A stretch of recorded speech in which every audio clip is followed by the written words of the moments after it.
Hi all, welcome back to my channel. ಹೇಗಿದ್ದೀರಾ ಎಲ್ಲರೂ? I hope ನೀವೆಲ್ಲರೂ ಚೆನ್ನಾಗಿದ್ದೀರಾ ಅಂತ ಭಾವಿಸ್ತಾ ಇದ್ದೀನಿ. ನಾನು ಕೂಡ ತುಂಬ ಚೆನ್ನಾಗಿದ್ದೀನಿ ಫ್ರೆಂಡ್ಸ್.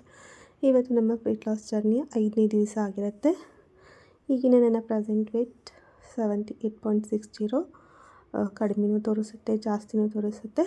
ಸೊ ಅದ್ರ ಬಗ್ಗೆ ನಾನು ತಲೆ ಕೆಡಿಸ್ಕೊಳ್ತಾ ಇಲ್ಲ.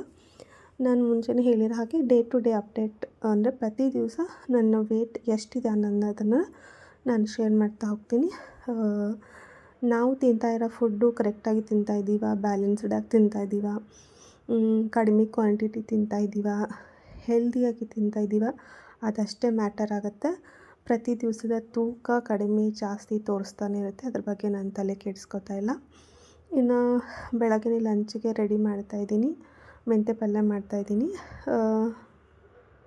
ಸೊ ನೆಕ್ಸ್ಟು ಬೆಳಗ್ಗೆಗೆ ಬಿಸಿನೀರು ಒಂದು 2 ಗ್ಲಾಸಷ್ಟು ಬಿಸಿನೀರನ್ನ ತಗೊಂಡು ಇವಾಗ ಅಡುಗೆ ಎಲ್ಲ ಮುಗಿಸಿ ನಮ್ಮ ಬ್ರೇಕ್ಫಾಸ್ಟ್ ಎಲ್ಲ ಮಾಡಬೇಕು. ಮಕ್ಕಳೆಲ್ಲ ಸ್ಕೂಲ್ಗೆ ಹೋದ್ಮೇಲೆ ನಾನಿವಾಗ ಎಕ್ಸಸೈಸ್ ಮಾಡ್ಕೋತೀನಿ. ಬೆಳಗ್ಗೆ ಎಷ್ಟಾಗುತ್ತೆ ಅಷ್ಟು ಅಡುಗೆನ ಮುಗಿಸ್ಕೊಂಡಿರ್ತೀನಿ. ಮಿಕ್ಕಿರೋದನ್ನು ಸ್ನಾನ ಮಾಡಿಕೊಂಡು ಪೂಜೆ ಎಲ್ಲ ಮುಗಿಸಿ ಮಿಕ್ಕಿರೋದನ್ನು ಅಡುಗೆ ಮಾಡ್ತೀನಿ. ತಿಂಡಿ ಮಕ್ಕಳಿಗೆ ಬೇರೆ ಮಾಡಿರ್ತೀನಿ. ಅದಾದಮೇಲೆ ಮತ್ತೆ ನಮಗೆ ತಿಂಡಿ ಮಾಡ್ಕೋತೀನಿ.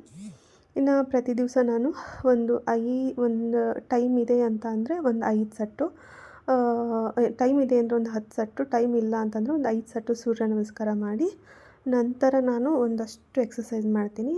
ಪ್ರತಿ ದಿವಸ ಎಕ್ಸಸೈಸ್ ಚೇಂಜ್ ಮಾಡ್ತಾ ಇರ್ತೀನಿ. ಕೆಲವಷ್ಟು ಲೋವರ್ ಬಾಡಿ, ಅಪ್ಪರ್ ಬಾಡಿ ಆ ಥರ ಡಿವೈಡ್ ಮಾಡಿ 10-15 ಮಿನಿಟ್ಸ್ ಡಿವೈಡ್ ಮಾಡಿ ಇನ್ನು ನನಗೆ ಯಾವುದು ಎಫೆಕ್ಟಿವ್ ಅನ್ನಿಸುತ್ತಲ್ಲ ಅದನ್ನು ಮಾತ್ರ ಮಾಡ್ತಾ ಹೋಗ್ತೀನಿ. 45 ಮಿನಿಟ್ಸ್ವರೆಗೂ ನಾನು ಎಕ್ಸಸೈಸ್ ಅಂತೂ ಕಂಪಲ್ಸರಿ ಮಾಡ್ತೀನಿ. ಒಂದೊಂದು ದಿವಸ ಮಿಸ್ ಆಗುತ್ತೆ ಅಷ್ಟೇ. ಆದರೆ ಸೂರ್ಯ ನಮಸ್ಕಾರ ಕಂಪಲ್ಸರಿ ಒಂದು 5 ಮಿನಿಟ್ಸ್ ಆದರೂ ನಾನು ಸೂರ್ಯ ನಮಸ್ಕಾರನ ಮಾಡ್ತೀನಿ. ಇದಾದಮೇಲೆ ನಾನು ತಿಂಡಿ ಎಲ್ಲ ಮಾಡೋದು. ಇವತ್ತು ಎಕ್ಸಸೈಸು 45 ಮಿನಿಟ್ಸ್ ಮಾಡಿದೆ.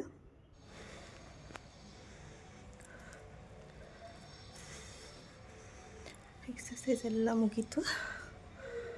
ಇವಾಗ ಒಂದು 45 ಮಿನಿಟ್ಸ್ ಎಕ್ಸಸೈಸ್ ಮಾಡಿರೋದು. ಫುಲ್ಲು ಸ್ವೆಟ್ ಆಗ್ತಾಯಿದೆ.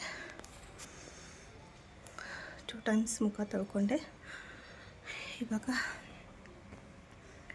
ಮತ್ತು ಫೇಸ್ ವಾಶ್ ಮಾಡಿಕೊಂಡು ಬಾದಾಮು ಮತ್ತು ವಾಲ್ನಟ್ ತಿಂತೀನಿ. ಅದಾದಮೇಲೆ ಬ್ರೇಕ್ಫಾಸ್ಟ್. ಟೈಮ್ ಬಂದುಬಿಟ್ಟು ಟೈಮ್ 9:30, 9:30 ಅಂದರೆ ನಾನು 9ಗೆಲ್ಲ ಸ್ಟಾರ್ಟ್ ಮಾಡಿದ್ದೆ. ಒಂದು 30 ಮಿನಿಟ್ಸ್ ಮಾಡಿದೆ ಇವತ್ತು. ಸ್ವಲ್ಪ ಇನ್ನು ಕೆಲಸ ಇದೆ, ಹಾಗಾಗಿ ಈಗ ಫಸ್ಟು ಫೇಸ್ ವಾಶ್ ಮಾಡ್ಕೊಂಡ್ಬಿಡ್ತೀನಿ. ಫುಲ್ಲು ಸ್ವೆಟ್ ಆಗಿಬಿಟ್ಟಿದೆ ನೋಡಿ.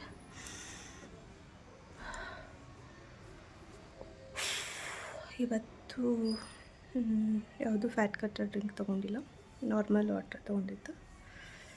ಇನ್ನು ಬ್ರೇಕ್ಫಾಸ್ಟ್ ಮಾಡಬೇಕು, ಮತ್ತೆ ಸಿಗ್ತೀನಿ ಬ್ರೇಕ್ಫಾಸ್ಟ್ ಮಾಡುವಾಗ. ಇನ್ನು ಎಕ್ಸಸೈಸ್ ಎಲ್ಲ ಮುಗಿಸ್ಕೊಂಡ್ಬಿಟ್ಟು ಇವಾಗ ಬಾದಾಮ್ ತೊಗೋತಾ ಇದ್ದೀನಿ. ಫುಲ್ಲು ಸ್ವೆಟ್ ಆಗಿಬಿಟ್ಟಿತ್ತು. ಸ್ವಲ್ಪ ರಿಲ್ಯಾಕ್ಸ್ ಮಾಡಿಕೊಂಡು ಫಸ್ಟು ನೀರು ಕುಡಿತೀನಿ. ಒಂದು ಹಾಫ್ ಬಾಟಲಷ್ಟು ಫಸ್ಟು ನೀರು ಕುಡ್ಕೊಂಡು ನಂತರ ನಾನು ನೆನೆಸಿರೋ ಅಂಥ 4 ಬಾದಾಮು ಮತ್ತು 1 ವಾಲ್ನಟ್ನ ತೊಗೊತೀನಿ. ಅದನ್ನೇ ನಾನು ಹೇಳ್ತಾ ಇರೋದು. ವಾಯ್ಸು ಸೌಂಡ್ ಜೋರಾಗಿ ಕೇಳಿಸಿದೆಯೋ ಇಲ್ಲ ಗೊತ್ತಿಲ್ಲ. ಫಸ್ಟ್ ನಾನು ಎಕ್ಸಸೈಸ್ ಎಲ್ಲ ಮುಗಿಸ್ಕೊಂಡ್ಬಿಟ್ಟು ಸ್ವಲ್ಪ ರಿಲ್ಯಾಕ್ಸ್ ಮಾಡಿ ಒಂದು 10 ಬಾಟಲ್ನಷ್ಟು ಫಸ್ಟ್ ನೀರು ಕುಡ್ಕೊಂಡ್ಬಿಡ್ತೀನಿ. ಇಲ್ಲಾಂದರೆ ಬಾಡಿ ಡಿಹೈಡ್ರೇಷನ್ ಆಗಿಬಿಡುತ್ತೆ. ಅದಾದಮೇಲೆ ಒಂದು 4 ಬಾದಾಮು ಮತ್ತು 1 ವಾಲ್ನಟ್ ತೊಗೊತೀನಿ. ಡೈಲಿ ರೂಟೀನ್ ಇದೇ ಥರನೇ ಇರುತ್ತೆ. ಪ್ರತಿ ದಿವಸ ಫ್ಯಾಟ್ ಕಟ್ಟರ್ ಡ್ರಿಂಕ್ ತೊಗೋತೀನಿ ಅಂತ ಹೇಳಲ್ಲ. ನನಗೆ ತೊಗೋಬೇಕು ಅನಿಸಿದ್ರೆ ಫ್ಯಾಟ್ ಕಟ್ಟರ್ ಡ್ರಿಂಕ್ ತೊಗೋತೀನಿ, ಇಲ್ಲಾಂದರೆ ಚಿಯಾ ಸೀಡ್ಸ್ ಡ್ರಿಂಕ್ ತೊಗೋತೀನಿ. ಇಲ್ಲ ಏನೂ ಬೇಡ ಅನಿಸಿದ್ರೆ ನಾನು ನಾರ್ಮಲಾಗಿ ಒಂದು ಸ್ವಲ್ಪ ಹಾಟ್ ವಾಟ್ರ್, ಒಂದು 2 ಗ್ಲಾಸ್ನಷ್ಟು ಹಾಟ್ ವಾಟರ್ನ ತೊಗೋತೀನಿ. ಆ ರೀತಿ ಕೆಲವಷ್ಟು ಪ್ಲ್ಯಾನಿಂಗ್ ಇವತ್ತು ತೊಗೋಬೇಕು ಅಂತ ಅನಿಸಿದ್ರೆ ನಾನು ತೊಗೋತೀನಿ. ಇಲ್ಲ ನನಗೆ ಬೇಡ ಅನಿಸಿದ್ರೆ ನಾನು ಸ್ಕಿಪ್ ಕೂಡ ಮಾಡ್ತೀನಿ. ಕಂಪಲ್ಸರಿ ಅಂತ ಏನು ತೊಗೊಳ್ತಾ ಇಲ್ಲ. ಇನ್ನು ಪ್ರತಿ ದಿವಸ ವೇಟು ತೋರಿಸ್ತಾ ಇದ್ದೀನಿ. ಮುಂಚಿನ ವೀಡಿಯೋಸಲ್ಲಿ 1 ಮಂತ್ ಚಾಲೆಂಜಲ್ಲಿ ನಾನು ಒಂದು 4 kg ಕಮ್ಮಿ ಮಾಡಿದ್ದೆ. ಇವಾಗ ಸ್ವಲ್ಪ ಒಂದು 2 ಮಂತ್ಸ್ ಗ್ಯಾಪ್ ಆದಮೇಲೆ 2 ಕೆ ಜಿಯಷ್ಟು ವೆಯ್ಟ್ ಜಾಸ್ತಿ ಆಗಿದೆ. ಅಂದರೆ ಹಬ್ಬಕ್ಕೆ ಊರಿಗೆ ಹೋಗಿ ಊಟ ಎಲ್ಲ ಅದು ತುಂಬ ಊಟ ಮಾಡಿ ಸರಿಯಾಗಿ ಡಯಟ್ ಮಾಡದೇ ಇರೋ ಕಾರಣ ಸ್ವಲ್ಪ ವೆಯ್ಟ್ ಜಾಸ್ತಿ ಆಗಿದೆ. ಸಡನ್ನಾಗಿ ಒಂದೇ ತಿಂಗಳಿಗೆ ನಾನು ಒಂದು 10 ಕೆ ಜಿ ಇಳಿಸ್ತೀನಿ ಅಂತ ಹೇಳಿ ನಾನು ಚಾಲೆಂಜ್ ಮಾಡ್ತಾಯಿಲ್ಲ. ನನ್ನಿಂದ ಎಷ್ಟು ಸಾಧ್ಯ ನಾನು ಮನೇಲಿ ಏನು ಮಾಡಿರ್ತೀನಿ ಫುಡ್ಡನ್ನು ಅದನ್ನೇ ಮಾಡ್ರೇಟ್ ಮಾಡಿಕೊಂಡು ಅದರಲ್ಲಿ ಜಾಸ್ತಿ ಪ್ರೋಟೀನ್ ಇರುವಂಥ ಫುಡ್ಡನ್ನು ಸೇರಿಸ್ಕೊಂಡು ವೆಯ್ಟ್ ಲಾಸ್ ಮಾಡೋಣ ಅಂತ. ಅದು ಒಂದು 2 ತಿಂಗಳು ತೊಗೋಬೋದು, 3 ತಿಂಗಳು ತೊಗೋಬೋದು. ನಾನು ಅದಕ್ಕೆ ತಲೆ ಕೆಡಿಸ್ಕೊತಾ ಇಲ್ಲ. ನಿಧಾನವಾಗಿ ಮಾಡಿದಷ್ಟು ನಮ್ಮ ವೇಟು ಮತ್ತೆ ಜಾಸ್ತಿ ಆಗೋದಿಲ್ಲ. ಸಡನ್ನಾಗಿ ಒಂದೇ ತಿಂಗಳಿಗೆ 10 ಕೆ ಜಿ ಎಲ್ಲ ಇಳಿಸಿದ್ರೆ ಅದು ನಮ್ಮ ಸ್ಕಿನ್ ಲೂಸ್ ಆಗಿ ಮತ್ತು ನಮ್ಮ ಹೆಲ್ತ್ ಮೇಲೆ ಕೂಡ ಎಫೆಕ್ಟ್ ಆಗುತ್ತೆ. ಹಾಗಾಗಿ ನಾನು ಪ್ರತಿ ವೀಡಿಯೋನಲ್ಲಿ ನಾನು ಹೇಳ್ತಾ ಇರೋದಷ್ಟೇ, ನಿಧಾನವಾಗಿ ತಾಳ್ಮೆಯಿಂದ ನಾವು ವೆಯ್ಟ್ ಲಾಸ್ ಮಾಡೋದು. ನೀವು ವೆಯ್ಟ್ ಗೇನ್ ಆಗಬೇಕಾದ್ರೂ ಹಾಗೆ ನೋಡಿ, ಒಂದೇ ತಿಂಗಳಲ್ಲಿ ನೀವು ಸಡನ್ನಾಗಿ 10 ಕೆ ಜಿ ಇರೋದಿಲ್ಲ. ಆಗ ಅದೇ ರೀತಿ ಒಂದೇ ತಿಂಗಳಲ್ಲಿ ನೀವು 10 ಕೆ ಜಿ ಇಳಿಸೋದು ಅಷ್ಟೇ ದೊಡ್ಡ ತಪ್ಪು, ದೊಡ್ಡ ಮಿಸ್ಟೇಕ್ ಅದು. ಇನ್ನು ಸ್ವಲ್ಪ ಸ್ವಲ್ಪ ಪ್ರೋಟೀನ್ ಜಾಸ್ತಿ ತೊಗೊಳ್ತಾ ಹೋದಾಗ ನಿಮ್ಮ ಬಾಡಿಲಿರೋ ಅಂಥ ಫ್ಯಾಟ್ ಹೋಗುತ್ತೆ. ಏನಕ್ಕೆ ಫ್ಯಾಟ್ ಹೋಗುತ್ತೆ ಅನ್ನೋದು ಒಂದು ರೀಸನಪ್ಪ ಅಂದರೆ, ನೀವು ಹೈ ಪ್ರೋಟೀನ್ ಫುಡ್ನ ತೊಗೊಂಡಾಗ ನಿಮಗೆ ಹಸಿವು ಜಾಸ್ತಿ ಆಗೋದಿಲ್ಲ. ಆವಾಗ ನಿಮ್ಮ ಬಾಡಿಲಿರುವ ಫ್ಯಾಟು ಮೆಲ್ಟ್ ಆಗ್ತಾ ಹೋಗುತ್ತೆ. ಆ ರೀತಿ ಒಂದು ವೆಯ್ಟ್ ಲಾಸ್ ಆಗ್ತಾ ಹೋಗುತ್ತೆ. ಕೆಲವೊಂದು ಸಲ ನಿಮ್ಮ ವೆಯ್ಟ್ ಲಾಸ್ ಆಗಿರುತ್ತೆ ಅಂದರೆ ಇವಾಗ ನೀವು ಕಂಟಿನ್ಯೂಯಸ್ ಆಗಿ 1 ವೀಕ್ ಚೆನ್ನಾಗಿ ರುಟೀನ್ನ ಫಾಲೋ ಮಾಡಿರ್ತೀರ, ಫುಡ್ ಡಯಟು ಚೆನ್ನಾಗಿ ಮಾಡಿರ್ತೀರ, ವೆಯ್ಟ್ ಲಾಸ್ ಆಗಿರುತ್ತೆ. ಆದರೆ ನಿಮ್ಮ ವೆಯ್ಟಲ್ಲಿ ಅದು ತೋರಿಸ್ತಾ ಇರಲ್ಲ. ಕಾರಣ ಏನಂತ ಅಂದರೆ, ನಿಮಗೆ ಇಂಚು ಲಾಸ್ ಆಗಿರುತ್ತೆ. ಅಂದರೆ ಬಾಡಿಲಿರುವಂಥ ಫ್ಯಾಟ್ ಇಂಚು ಲಾಸ್ ಆಗಿರುತ್ತೆ. ಅದು ನಿಮಗೆ ಬೇಗ ತೋರಿಸೋದಿಲ್ಲ. ಅದಕ್ಕೆ ಸ್ವಲ್ಪ ಟೈಮ್ ತೊಗೊಳುತ್ತೆ ವೆಯ್ಟ್ ಲಾಸು. ನಂಬರ್ ಅಷ್ಟೇ. ಅದನ್ನು ನೀವು ತಲೆ ಕೆಡಿಸ್ಕೋಬೇಡಿ.